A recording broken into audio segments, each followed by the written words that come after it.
Hai, balik lagi dengan aku Kacamata Foni. Hari ini aku mengundang sahabat teman sepelayanan juga, Nanda. Nanda geser sini. Nah, ini Nanda. Oke, Nanda dekatan aja, gue jinak kok. Iya. Ampun. Hari ini kita mau sharing pengalaman dia ini luar biasa. Aku tuh kalau pelayanan, kalau ada Nanda, apalagi kalau udah terjun ke bagian bakti sosial atau apa, Nanda kita terjunin semua beres. Karena dia ini sangat gerak cepat gitu. Tapi di balik kecepatannya dia ada kisah hidup yang luar biasa. Nanda ini pertama kali kita ketemu itu tahun berapa ya? Di BTC acaranya Papi tahun 2007. 2007 ya? Iya. Nah dari 2007 tuh pengalaman pertamanya ketemuan. Terus aku diceritain sama temen kalau ini Nanda, ini kehidupannya luar biasa katanya. Dulunya dia itu pengedar, ngedarin itu lollipop, sep. Gitu. Tapi kita mau tanya-tanya dulu. Nanda, lu lahir di mana? Lahir di Pontianak 1978 bulan 8. Nah, setelah lahir 1 tahun dibawa ke Kota Padang. Dari Padang ke Mentawai, dari Mentawai ke Pekanbaru. Besarnya di Pekanbaru. oh besarnya. Iya, Umur besarnya. berapa tuh mulai ke Pekanbaru? Pekanbaru itu aku mulai umur 6 tahun. 6 tahun. Lu 6 tahun. masih inget saat-saat di Mentawai? Masih. Aku TK kan di sana, di TK-nya Abri. Jadi itu yang ikut TK itu hanya sekitar 3 orang yang anak sipil, selebihnya anak Abri. Oke. Iya, Abri masuk desa waktu itu. Papa Abri? Bukan. Papa itu kerja di perusahaan kayu. Lu anak keberapa? Anak pertama. Oh, anak pertama. Iya. Adek berapa orang? Adik 4 orang, jadi kami semua berlima. Saya anak paling besar. Oh, oke. Terus SMP di mana? Tetap Pekanbaru. SMP Pekanbaru. SMA? SMA tuh ada di berbagai tempat. Pertama ada di Tarutung, Syantar, terus balik lagi Tarutung. Oh gitu, lu memang bolak-balik semuanya? Medan terakhir. Oke. Terus kenal narkoba pertama kali umur berapa? Umurku waktu itu SMP kelas 1 12 tahun. 12 tahun? 12 tahun. Dari? Kenapa bisa kenalnya dari siapa gitu? Oh iya, berawal sih lingkungan ya, Berawal waktu kecil itu SD, SMP itu mungkin karena uang jajan kecil ya. Jadi uang jajan kecil kita nggak bisa maksa orang tua. Akhirnya bergaul dengan orang yang bisa supaya kita dapat duit ya, seperti supir angkot gitu ya, tukang parkir gitu kan. Mereka kan memang setiap harinya megang duit, begitu duduk megang duit namanya angkot. Kan nerimain uang. Iya kan nerimain duit kan. Kok kita lihat gitu ya, waktu di pinggir jalan, duduk di perapatan, kok mereka ini enak sekali, duitnya kencang sekali. Makanya bergaul dengan mereka untuk bisa mendapatkan duit lebih gitu. Gitu, di situ kenalnya, tapi ternyata lingkungan itu tidak sesederhana itu. Emangnya kalau pergi-pergi begitu, bokap nyokap nggak nyari? Oh pasti ada prahara lah, pasti pulang dipukul, dicari, itu pasti. Oh gitu? Iya, tapi kan magnet di luar ini kan lebih kenceng ya? Lebih kenceng. Nah itu juga berpengaruh karena keluarga yang kurang harmonis ya, karena papaku juga dewa arak ya, jadi mamaku juga perokok dan dukun juga. Oh iya? Iya, mamaku dukun. Jadi kalau dia lagi ngobatin tuh neneknya, kalau kami bilang opung ya, itu masuk ke dalam tubuhnya, terus dia langsung duduk kayak laki-laki, langsung ngerokok, dan itu suaranya bukan suara dia lagi. Tapi dia bisa, kalau kayak gitu kan ada yang bisa ngobatin, ada yang bisa ngeramal. Memang ngobatin. Gitu? Memang ngobatin, iya. Dan dia tahu yang sudah terjadi sama orang itu. Oh kamu kemarin begini. Dibuka gitu? Iya dibuka. Kamu kemarin gini, oh kamu selingkuh. Gue kayak tahu banget ya, dibuka gitu. Gitu, kayak gitu. Ya apalah ya. Ramal? Bukan bukan ramal. Apa ya? Iya, ngebuka tabir telepati. sebutnya. Kayak telepati begitu. Jadi sesuatu yang dia tidak lihat, tapi yang dia rasa. tidak diceritakan oleh orang itu, tapi dia tahu gitu. Oke.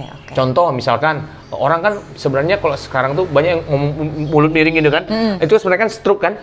Nah kalau zaman dulu tuh katanya ditampar setan lah apa, itu sembuh dalam hitungan 15 menit aja. Oh, lu lihat langsung mama lu bisa Iya, nyembuhin? dikasih sirih, diginiin, didoain, udah nanti dibuka, udah langsung lurus mulutnya. Oh. Itu aku lihat dari kecil. Tapi, sorry, mama sama papa taat beribadah? Justru enggak. Oh. Justru enggak. Cuman KTP gitu maksudnya? Iya, Kristen Oke, oke. KTP. Kalau nggak salah gereja kami itu namanya GKPI. Oh, oke, Nah, oke. Jadi itu pecahan dari HKBP. Oh, iya, iya, oke. Ah. Terus, waktu kecil gitu, berarti banyak orang tamu datang gitu? Datang malam, ya. Malam itu biasanya ditentukan ya, datangnya malam jam berapa. Itu bawa apa namanya? Kalau di sini Syarat-syarat lah ya. Syaratnya tuh nggak banyak, cuman jadi kalau di sini bilang jeruk purut, kalau di sana ati pangir, jeruk yang ada keriput-keriput gitu. Iya, iya, iya, Nah, iya. itu cuman itu doang, bawa 3 biji. Itu doang, nggak ada Oh, syarat gitu? lain. Iya. Kenapa kata mama? Ya itu kan nanti dibelah. Ha-ha. Dibelah, Dibacanya terus dari kayak ada situ? mangkuk begini, keramik, dibawa Ha-ha. keramik, ditaruh, dibelah, ditaruh di situ, dibiarin. Nah, nanti si jeruk purut itu akan berbicara tentang orang itu. Oh gitu? Iya. Dibacanya dari si jeruk? Iya, Kalau aku dibelah, dibelah, kan ada Dibelah? mangkok bening gitu, mangkok putih gitu ya. Ya, ambil pisau, dibelah, terus ditaruh, dibiarkan. oh, Nah, dibiarkan nanti mama doa dulu gitu? Oh iya, Doa, terus nanti ditanya baru nama, baca? apa, nama, lahir, gitu. Nanti udah gitu baru dibelah, baru ditaruh. Nah, nanti si jeruknya akan bicara. Oh, nggak, kalau gua jeruk purut di dapur gua, gua belah, Nah, gua potong, press. peres. Jadi deh sambal Jadi. terasi. Gitu, beda ya pembacaannya. Iya, itu zaman Iya, oke. lama itu. Iya. Tahunan aku alami itu. Terus, kenapa lu nggak cari duit dari itu aja pasien-pasien mama? Kalau ceritanya mama itu kan dipilih, Pasiennya? bukan? Apanya? Yang datang itu memilih orang yang mau dia hinggapin. Iya, maksudnya gue bercanda aja. Kenapa orang-orang yang datang lu nggak palakin aja di situ? Lu jadi kayak susternya gitu. Nggak bisa. Kan di situ nggak minta duit, Oh, memang gratis. Iya, nggak minta duit. Dan ya orang itu kalau misalnya mau berterima kasih, mungkin dia belikan beras kah, atau dia kasih bawa kue atau bawa pisang kan gitu-gitu. Jadi nggak ada duit, nggak boleh duit dikasihkan, nggak boleh, tangan itu nggak boleh menyentuh duit. Oh gitu. Nah, karena begitu tangan menyentuh duit, pergi tuh si nenek yang hinggap itu. Oh, udah pernah berarti itu terjadi? Puluhan tahun kan mama. Maksudnya mama pernah terima uang, nenek pergi gitu? Udah ngomong, si neneknya ngomong. Oh, udah ngomong. Oh, neneknya ngomong. Oke. Oke, balik lagi ya. Iya. Karena keadaan keluarga yang kurang harmonis, Iya. lu jadi lebih senang di jalanan berarti Iya, kan? karena di rumah juga perang kan, prahara terus setiap hari. Oh, karena papa mabok. Apa tadi? Papa aku tuh pemabok dewa Arab. Jadi kemana-mana tuh bawa minuman. Nggak ada jeda gitu, nggak minum? Ada lah, bangun tidur palingnya kan, nanti mandi sebentar terus keluar udah minum lagi. Oh, dia nggak kerja apa gimana pagi? Kerja juga bawa minuman biasa santai. Udah biasa jadi Iya. itu ya. Gitu. Oke, nah, terus lu tahu itu dari siapa? Siapa yang nawarin pertama si narkoba? Oh teman, jadi gini, kita kan di lingkungan angkot itu ada ceritanya kalau udah misalkan angkot itu mencari duit dari mulai jam 6 pagi, nanti selesai itu kan jam 8 atau setengah 9 malam gitu kan. Nah jam 8 setengah 9 malam itu kan mobil dicuci, habis itu masuk garasi. Nah prosesnya itu waktu dicuci, itu kan ngumpul. Habis nyuci itu, habis mobil dicuci, mobil angkotnya dicuci, kita kan ngumpul, ada yang minum kopi, ya kan? Ada yang ada yang minum minuman keras, ada yang minum susu, ada yang makan Indomie, macam-macam lah. Nah, di lingkungan ini kan nggak semua seleranya sama. Nah, ada yang berganja. Oh. Nah, jadi dia ngerokok, tapi rokoknya di pojok dan wangi rokoknya. Tentu kita bertanya, itu rokoknya kok wangi gitu ya? Rokok apa? Terus nggak ada mereknya kan, putih polos kan, putih polos. Nah, awalnya sih kita bertanya, lama-lama kita deket, lama-lama bertanya, dan lama-lama nyoba, akhirnya keterusan. Akhirnya kan kita tahu ini sumbernya dari mana, harganya bagaimana. Emang murah itu saat itu? Mahal. Mahal. Waktu itu aku tahun 2000 tahun 2001 itu satu paket itu harganya tuh 10.000 sampai 20.000. Tergantung isi di dalamnya. Namanya am zaman dulu itu dulu. Kalau sekarang jenisnya jenis apa tuh namanya? Sama, masih ganja juga. Oh, masih namanya. ganja. Nah, cuman kan sekarang tuh kan orang udah lebih inovatif ya. Jadi ganja tuh tidak selalu didatangkan lagi dari Aceh. Ada yang ditanam di mana ya. Namanya barang gunung kan. Jadi bisa ditanam di mana saja. Bahkan di pot pun bisa ditanam sekarang. Gitu. Terus udah gitu, jadinya lu keterusan nyari sumber. Awalnya kan butuh duit. Nah, dengan uang yang kita di lingkungan angkot beli yang begitu kan mahal jatuhnya. Akhirnya kan kita mikir bagaimana caranya supaya kita dapatkan itu dan juga kita dapatkan uang. Akhirnya bagaimana? Kita bertanya lah. Akhirnya ya kita jadi penjual jadinya. Jadi penjual si benda tersebut gara-gara kita butuh uangnya gitu loh. Terus udah kepikiran mau dijual itu? Awalnya sih nggak kepikiran, tapi karena lingkungan dan kebutuhan, ya pergaulan yang semakin semakin luas, ya kita kan, mohon maaf nih ceritanya, kalau saya dulu sebelum bertobat itu kalau ditraktir orang tuh malu, gengsi, harusnya saya yang traktir gitu. Nah, karena egois, sombong begitu, akhirnya kita melakukan sesuatu yang nggak perlu dilakukan, kan akhirnya kita jualan barang-barang gitu. Dan memang duitnya kencang dan kita nggak perlu cari pembeli, karena pembelinya yang mencari kita. Itu bedanya. Berarti setelah jualan itu duit banyak dong? Banyak. Nyokap bokap nggak curiga apa nggak nanya gitu? Kok jadi uang banyak nih? Gitu. Kan nggak pernah pulang lagi. Justru nggak pulang, nggak sekolah lagi udah. Oh gitu? Iya, udah nggak sekolah itu. Nggak dicari? Oh capek lah nyari kan. Bapak juga kan punya kesibukan sendiri, mama juga punya kesibukan sendiri. Adik-adik? Mereka untungnya waras, empat-empatnya. Nyari nggak? Ya nggak, mereka tahu. Kirim uang nggak ke mereka? Enggak. Nggak juga? Enggak. Putus aja gitu? Putus aja, di luar aja. Di luar aja, tinggal di luar, makan di luar, baju semua di luar. Udah aja dunia lu cuman jualan di jualan aja, iya. Pernah OD? Nggak pernah OD, karena sebenarnya saya tidak candu narkoba. Kok bisa? Saya candu uangnya. Tapi lu setiap hari make? Make. Dan aku bisa make sedikit gitu ya. Aku bisa orang datang ya, teman-teman datang, aku kasih, aku nggak make bisa. Aku bisa itu. Nggak candu. Gimana? Kenapa? Aneh banget. Aku waktu itu lebih senang minum ya. Lebih senang minum, ngobrol ketawa-ketawa daripada make. Kayaknya make itu kayak nggak enak ya. Badan lemes, kepala pusing ya. Jadi kayaknya aku pikir agak bodoh ya make itu. Linglung ya. Pendengaran kurang. Aku pikir, aduh, apalah make ini ya kayak gimana gitu ya. Tapi saya butuh duitnya lah gitu lah. Iya. Terus dari selama menjual itu ada berapa tahun menjadi pengedar? 12 tahun ya. Wow. 12 tahun. Itu sampai umur aku 27 tahun. Baru selama 12 tahun pernah ketangkep? Hampir Jadi nggak pernah? Nggak pernah. Dalam 12 tahun itu pernah ada rasa penyesalan, pernah ngejual ke siapa? Setelah bertobat pasti ada. Nggak, waktu jatuh? Oh nggak ada. Nggak ada. Nggak ada yang ngasih, aduh besok-besok jangan jualan ke si ini deh gitu, ke anak kecil kayak atau ke siapa gitu. Ada anak kecil beli? Oh memang kita pastikan anak kecil nggak boleh beli. Anak SMP, SMA tuh nggak boleh beli. Oh gitu? Iya. Oh baik ya kamu? Bukan, memang karena apa? Karena kan demi keamanan kita. Karena kalau kita jual ke anak kecil, kalau anak SMA, mereka nggak bisa jaga jaga diri. Pakai di pinggir jalan, pakai di rumah, justru membahayakan. Justru kita menjual itu kepada orang yang kerja. Jadi di Riau tuh orang yang kerja malam itu sampai siang malam itu orang yang namanya pemboran minyak. Jadi mereka butuh butuh stamina untuk bisa bertahan sampai besok paginya lagi, tidak ngantuk dan tapi tetap segar. Ya mereka pasti beli narkoba. Oh efeknya itu ya? Efeknya itu. Coba sebutin deh efek-efek kalau yang make itu gimana kalau? Tergantung apa yang dipakai, sabu kah, putau kah, ganja kah? Ganja, kalau ganja apa? Kalau ganja itu kita tergantung suasana hati. Misalkan gini, kita posisinya melankolis atau lagi sedih gitu. Lagi sedih, itu bawaannya sedih. Nangis, nyanyi ya. Kita nyanyi, ngebayangin kondisi kita menyedih dan kita akan menangis terus terurai, terbawa suasana apa yang menjadi suasana hati kita. Nah, tapi kalau kita ketawa, happy, kita kan ketawa terus. Tapi makan jadi banyak.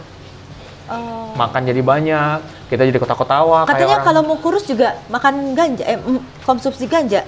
Iya, tergantung orangnya sih, nggak selalu juga. Enggak, efeknya beda-beda berarti? Efeknya beda-beda, jadi tergantung orangnya. Dan tergantung juga barangnya. Nah, ganja ini kan ada yang ditanam di gunung dan ada yang ditanam di Aceh. kualitasnya berbeda, efeknya juga berbeda, daya ilusinya juga berbeda. Oh gitu? Ya. Ada tanaman yang sama? Sama, kan unsur ara tanah. Makanya Emang ya kalau yang Aceh kenapa bisa beken begitu? daya ilusinya tinggi, efeknya panjang, ilusinya bagus, dan bikin kepala nggak sakit. Ilusi bagus kayak gimana? Gue nggak ngerti itu. Daya hayalnya tinggi.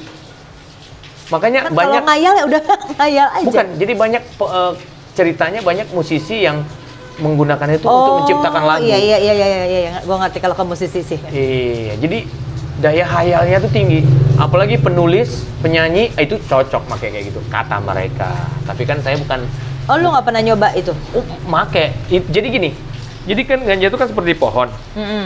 Jadi ketika dia umur 7 bulan, itu daunnya banyak sekali. Nah, terus tumbuh tunas kayak gini. Nah, jadi umur 8 bulan ke 9 bulan, itu daun gugur. Daun gugur tinggal bajing. Nah, itulah yang mahal. Bajing itu. Dia kayak dodol. Kalau digini, digunting, diapain kayak gitu. Setiap ada barang baru, selalu lu coba? Pastilah, pasti coba. Dia kan datangnya kayak bata, dipres kan. Jadi kita bongkar, kita pilih bajing. Nah, sisanya kita jual. Oh. Gitu. Jadi kayak barang pakai begitu. Pilihan lah. Oke. Terus kalau lu bisa ngebedain nggak? Nih orang lagi nyimeng, ya maksudnya Bisa, sampai sekarang masih bisa. Masih bisa sampai sekarang? Masih. Apa tandanya? Pertama itu kalau dia merah, itu kan ciri-ciri ciri-ciri fisik tuh ya. Matanya merah, terus dia kayak ngelamun, itu biasanya pakai ganja. Ngelamun. Terus nggak fokus, terus pas kalau dicakapin nggak pernah langsung satu kali ngomong langsung ngerti. Itu ganja pasti. Karena dia punya dunia sendiri, ada yang dia pikirin. Kecuali dia lagi ngobrol, memang konsentrasinya dituangkan dalam obrolan itu, dia pasti akan konsentrasi. Asalkan itu menarik hatinya, membuat dia tertarik gitu. Oke, selama 12 tahun itu, apa yang lu dapat dari penjualan itu? Rumah, mobil? Nggak dapat apa. Duit setan dimakan hantu lah. Contohnya gimana? Duit setan dimakan hantu. Mereka kan saudaraan ya, sama ya? Iya. Jadi setan sama hantu saling makan ternyata. Jadi ini kisah nyata.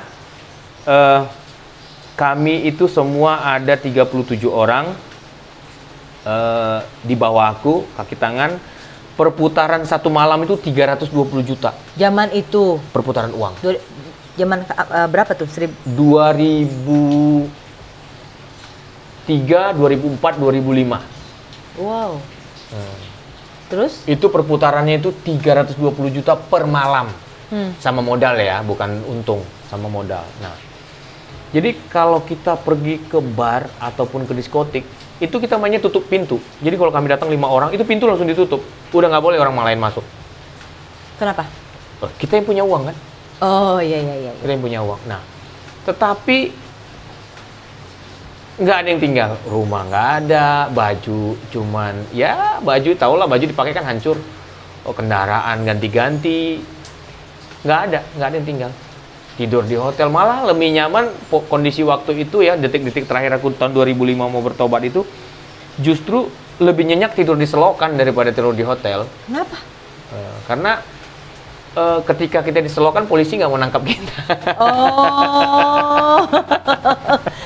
Kalau kita di hotel dikejar polisi, ketahuan. Jadi kita mabok, terkapar, jatuh di selokan, nggak akan ada yang lihat. Sampai besok pagi orang juga akan mau lihat. Besok pagi orang lihat juga nggak tertarik orang. Iya. Jadi sebenarnya lebih nyaman tidur di selokan daripada di hotel. Nggak. Tapi gue pengen bahas itu dulu. Uang setan dimakan hantu. Kan uang banyak. Kekumpul. Abisnya apa? Buat apa? Gitu. Kan lu belum berkeluarga saat itu kan? Belum. Kirim ke keluarga juga enggak? Enggak. Iya. Apa dibagiin ke kru? Enggak.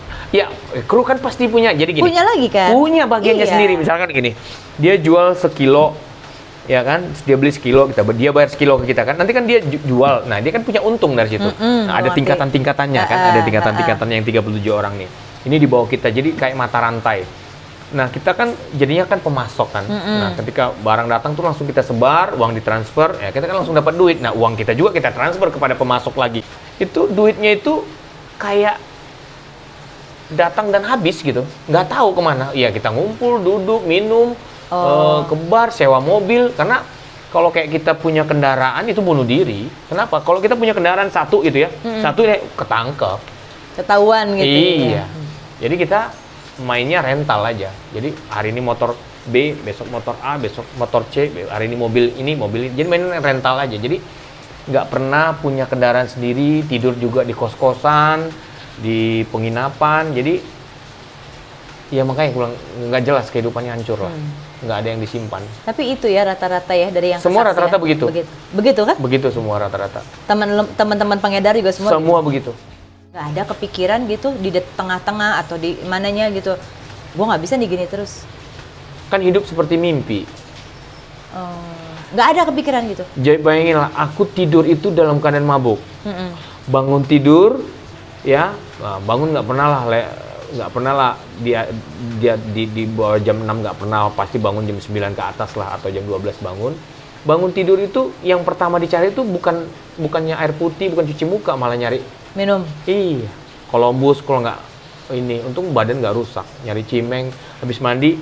Jadi bangun tidur tuh pasti nyari cimeng, nyari cimeng. Ini waktu kita habis cimeng, kita mandi itu darah kayak jalan-jalan.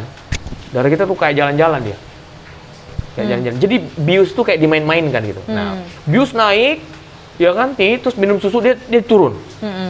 Nah, nanti keluar, beganja lagi, naik lagi biusnya. Minum lagi alkohol, naik lagi biusnya, udah tinggi, minum lagi keriting deng, minum lagi susu, turun lagi. Gitu aja terus. Hidup tuh jadi kayak apa ya? Kayak mimpi ya hidup itu ya. Lapar makan, ya kan? Ngantuk tidur, nggak happy pengen happy, jalan-jalan gitu. Jadi apa ya hidup tuh? Kayak hidup di dalam, kayak terhipnotis tuh itu. Hidup selama itu. Jadi pengedar, dekat sama cewek? Keinginan berumah tangga? Ada nggak? Nggak ada. Cewek sekali nggak pasti ada. Pasti. Cuma maksudnya ada keinginan untuk? Nggak ada. Nggak ada? Nggak ada. Iya. Terus dalam 12 tahun itu belum ngerasain ada kekosongan? Atau ngerasa fine-fine aja itu? Iya, aman-aman aja. Aman-aman aja? Karena ya nggak ada yang dipikir, tempat tinggal, ya tinggal sewa. Kalau mau nginep, ya tinggal bayar kan gitu. Meskipun duitnya datang dan pergi kan, tapi selalu ada kan. Nah, jadi ya jalan aja kayak gitu, seperti orang punya dunia lain gitu ya, kayak punya dunia sendiri gitu. Nggak peduli. Selama 12 tahun juga lu nggak dikasih lihat gitu ada apa akibat dari orang yang kecanduan gitu? Ya ada lah, tapi kan kita kan nggak peduli waktu itu kan. Kita kan sama-sama lagi sakau juga. Iya, namanya bejat kan kita waktu itu kan. Pikiran kita kan apa ya, nggak peduli lah ya kan. Orang kita waktu itu kondisinya kita hanya memikirkan diri sendiri, egois, ya. Pengennya tuh happy, kalau mau ribut-ribut, kalau mau apa tinggal dilakukan. Kok bisa 12 tahun itu nggak pernah ada indikasi mau keciduk gitu? Oh ada, mau ada. keciduk mau pasti ada berapa kali. Dan itu paling tidaknya dalam setahun pasti ada 2 kali, 3 kali. Tapi kan apa namanya, polanya kan pasti bisa dirubah. Nah jadi memang orang itu kan setiap hari itu belajar ya. Nah karena kita belajar, contoh misalkan gini, kita ngumpul tapi nggak ada barang bukti di kantong kita kan nggak bisa ditangkap. 5 meter dari halaman rumah kita nggak ada barang, kita nggak bisa ditangkap. Nah itu akhirnya kita belajar hukum. Belajar bagaimana supaya menjadi licin, belajar bagaimana supaya kita tidak tertangkap, itu pasti kita pelajari. Karena kondisi itu kan ada saat kita mau ditangkap, bagaimana kan begitu. Dan kita juga memilih tempat-tempat yang steril kan begitu. 12 tahun masa sih keluarga nggak ada satupun nyari? Ada. Cuman kan ya bisa bisa diatasin, bisa dibohongin, bisa diakal-akalin. Nah, udah jago lah ya, gitu. Yang begitu-begitu mah, nggak terlalu pusing lah. Dalam sebelum bertobat ya, kita ngomong sesi yang sebelum bertobat dulu ya. Kira-kira apa hal yang paling peak yang lu pikir itu nakal-nakalnya gue deh gitu?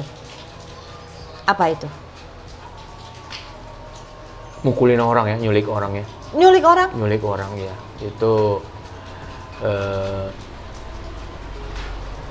itulah salah satu yang apa?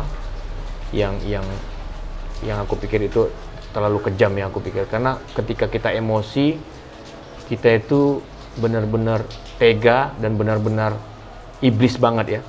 Jadi aku pernah menculik orang di Cirebon. Jadi waktu aku di buronan dari Riau, aku lari ke Cirebon. Itu tahun 2002 aku kalau nggak salah, apa 2001. 2002 kalau nggak salah. Udah jadi pengedar? Belum dong? Udah. Oh, Kan tadi TO di Riau. Lari ke Cirebon. Lari ke Cirebon. Nah di Cirebon itu kan aku kan nol, nggak tahu, nggak dikenal siapa kau kan gitu. Nah sampai di sana itu aku hidupnya susah lah, tunggang-langgang numpang di rumah keluarga. Akhirnya aku punya saudara, dia punya saudara lagi, itu berantem di sekolah. Dia dipukulin orang, dia ceritanya pokoknya apalah didramatisir seakan-akan orang yang membuat ini tuh inilah jahat lah gitu, menzolimi lah gitu. Nah akhirnya kita culik lah dia, aku siksa dia tuh. Setelah aku siksa, akhirnya aku buang ke dekat di dekat pinggir sungai waktu itu sadis. Kalau aku bilang sadis itu. Kenapa diculik? Karena mau membuat efek jerah, karena terjadi persaingan cinta antara saudaraku dengan dia. Oh, lu karena solidar aja ikut-ikutan nyulik orang? Bukan, dianya ceritanya terlalu didramatisir, jadi seakan-akan membuat kita emosi gitu. Oh. Dia bilang, wow, macam-macam, kumpulin lu satu keluarga, satu nenek moyang gitu kan, terbakar emosi gitu.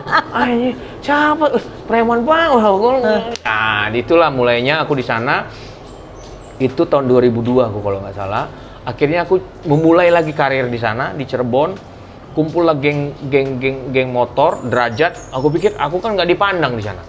Akhirnya aku ambil botol besar panjang. Ada kepala geng di situ. Aku pukul di depan kantor bupati. Jebret aku pukul. Wali kota. Akhirnya aku di situ terkenal. Mulailah aku bergaul. Mulai jualan lagi di situ. Oh. Nah itulah awalnya aku di Cirebon itu. Nah setelah stabil di Cirebon, baru aku ke Bandung main di Cipaganti, Jalan Jurang. Oh gitu. Iya. Paling merajai di mana? Riau dong. Oh tuh di Riau. Riau. Karena kalau di sini kan ada opung. Oke. Iya. Ya jadi yang paling kejam itu nyulik orang ya. Tapi Nyulik lu sempat orang. jadi preman dong kalau gitu. Ya Pak, otomatis lingkungannya nggak jauh-jauh lah itu. Kayak gitu ya. Iya. Ini ceritanya seru banget loh.